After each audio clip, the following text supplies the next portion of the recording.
Hello friends, कैसे हैं आप सबका मेरे यूट्यूब चैनल में स्वागत है। आज मैं लेकर आई हूँ अरुणिमा सिन्हा जी की कहानी, जो उनकी संघर्ष भरी कहानी है। तो आइए चलिए जानते हैं और उनकी कहानी सुनते हैं।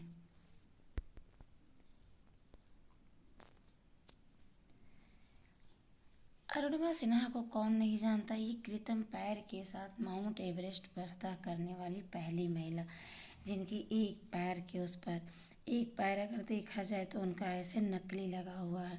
अगर ज़िंदगी तुम्हें तोड़ने की कोशिश करे तो अपनी हिम्मत से उसे जवाब दो।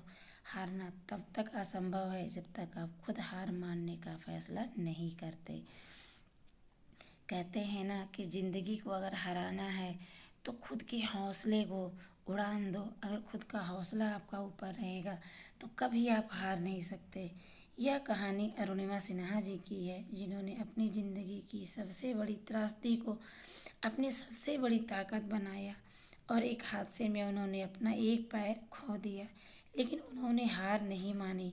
वे कृत्रिम पैर के सहारे माउंट एवरेस्ट पर चढ़ने वाली दुनिया की पहली दिव्यांग महिला बनी।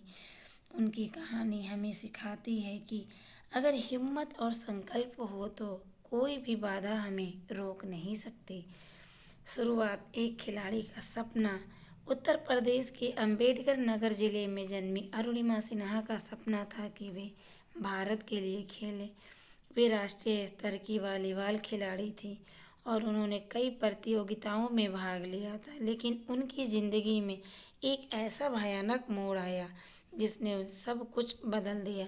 ट्रेन हादसा जिसने सब कुछ बदल दिया। 11 अप्रैल 2011 यह वह दिन था जिसने अरुणिमा की पूरी ज़िंदगी बदल दी। ये पद्मावत एक्सप्रेस ट्रेन लखनऊ से दिल्ली जा रही थी। अचानक कुछ लुटेरे उनके पास आए और उनके सोने की चेन और बैग छीनने की कोशिश की। जब उन्होंने विरोध किया तो लुटेरों ने उन्हें चलती ट्रेन से बाहर फेंक दिया। वे पास की दूसरी पटरियों पर गिर गईं। उसी समय एक दूसरी ट्रेन उनके ऊपर से गुजर गई। एक हादसे में उनका बायां पैर कट गया। उनके शरीर की कई हड्डियां टूट गईं। वे सारी रात उसी हालात में रेलवे ट्रैक पर पड़ी रहीं और दर्द से कराहती रहीं, लेकिन कोई मदद नहीं मिली। अगली सुबह कुछ लोगों ने उन्हें अस्पताल पहुंचाया। वहां डॉक्टरों ने उनका बचाव करने के लिए उनका कटा चुका पैर घुटने से ऊपर तक काटना पड़ा।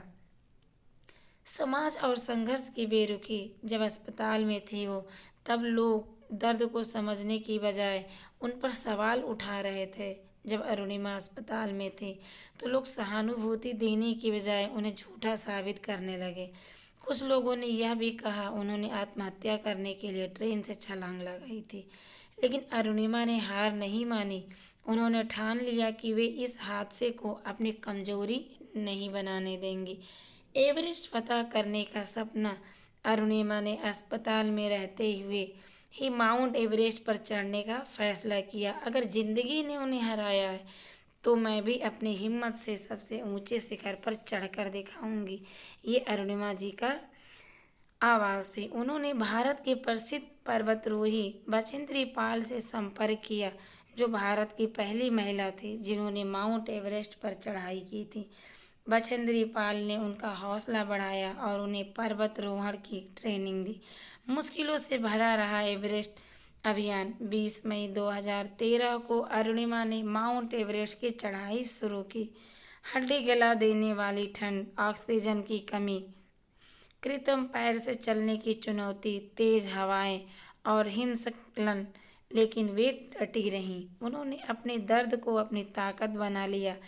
चढ़ाई के दौरान कई बार उन्हें लगा कि वे नीचे गिर जाएंगी या उनका शरीर जवाब दे जाएगा, लेकिन उन्होंने अपने मन में बस एक ही बात रखी, मुझे हर हाल में एवरेस्ट फतह करना है।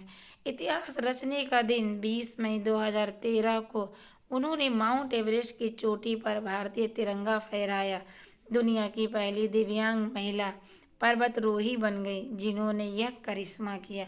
अब मैं खुद को विकलांग नहीं बल्कि एक विजेता मानती हूँ।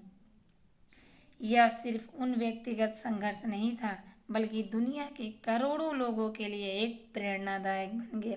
उनकी सफलता के बाद उन्होंने 7 महाद्वीपों की सबसे ऊंची चोटियों पर चढ़ाई की। बर्ग अगेन ऑन द माउंटेन नाम किताब भी लिखी उन्होंने, जिसमें उन्होंने अपने संघर्ष की कहानी भी बताई है और उन्हें पद्मश्री पुरस्कार से भी सम्मानित किया गया है। और अरुणिमा फाउंडेशन की स्थापना भी की, जो विकलांगों की मदद करना चाहिए। अरुणिमा जी से हमें ये चीज़ सीखनी चाहिए कि हार मानना तो कोई विकल्प नहीं है।